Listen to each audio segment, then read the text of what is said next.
नई घटना का मतलब बहुत पुरानी घटना नहीं है। वृंदावन में राधा वल्लभ संप्रदाय के एक बहुत अच्छे गोस्वामी थे, संत ही थे, महान परम पूज्य श्री ललिता चरण जी गोस्वामी। बहुत अच्छे डूबे हुए महर्षिक थे, महापुरुष थे। पूज्य बाबा नवेली शरण जी उनके पास बैठे थे, खूब सत्संग करते थे बाबा नवेली शरण जी उनका। तो रात्रि का समय था, लगभग 12 बज रहे थे और चर्चा चल रही थी। तो किसी प्रेमी ने पूज्य श्री ललिता चरण जी गोस्वामी जी से कहा कि आपके पास तो राधा वल्लभ लाल जी के पल पल की जानकारी रहती है, खबर रहती है, इस समय राधा वल्लभ लाल जी क्या कर रहे हैं?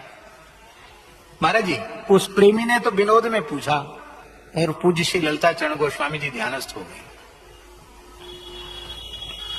एक क्षण बाद नेत्र खोल के बोले, हंसने लगे और बोले, राधा वल्लभ लाल जी इस समय रेतिया बाजार में एक भड़भूजा की दुकान पर बैठ के गरम गरम भाड़ खा रहे हैं। कितने बजे? रात को 12 बजे। ऐसे कैसे बोल दिया महाराज जी ने? अब वो महाराज, ठंडी का समय था, तो साइकिल से वहां रेतिया बाजार में भड़भूजा की दुकान थी पहले, अब है कि नहीं पता नहीं, तो गए।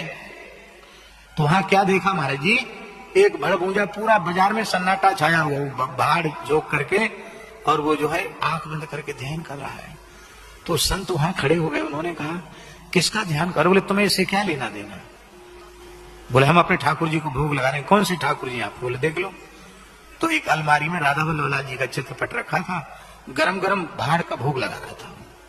तो 12 बजे रात को ये चना और ये सब भून करके गरम गरम गुड़ के साथ भोग लगा रहा था। ये रात को 12 बजे भोग लगाने का क्या मतलब? तो उसने कहा, ठाकुर जी मंगला से लेके सैन तक भोग लगाते लगाते थक जाते हैं, और प्रेमी पता नहीं कितना चिकना चुपड़ा तेल का, घी का, मीठा का सब उनको खिलाते हैं, तो उनके गले में खराश नहीं होती वहां। अभी डॉक्टर कहते ज्यादा चिकना मत खाओ, ज्यादा वैसा मत खाओ, नहीं ये हो जाएगा, कफ बढ़ जाएगा। तो बोले, ठाकुर जी को कफ कारक चीजें भी लोग खिलाते हैं, कहो ठंडाई पिला दें, कहो खीर खिला दें, खीर के साथ कड़ी खिला दें। तो हमारा भाव ये है कि ठाकुर जी राधा वल्लभ लाल जी सब जगह से फुर्सत होकर यहाँ दुकान पे आते हैं, आप प्रेम से गरम गरम भाड़ खा करके और थोड़ा गुड़ खा के सो जाते हैं, जिसमें उनको कोई गला एकदम बढ़िया बना रहे, टनाटन बना रहे, और ठाकुर जी के कोई कष्ट न हो।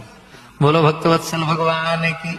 और वो वहां बैठे बैठे पता चल गया, वो तो चित्रपट को भोग लगा रहा है, लेकिन उसकी भावना के अनुसार राधा वल्लभ लाल जी प्रत्यक्ष होकर उसकी भोग सामग्री को स्वीकार कर रहे हैं।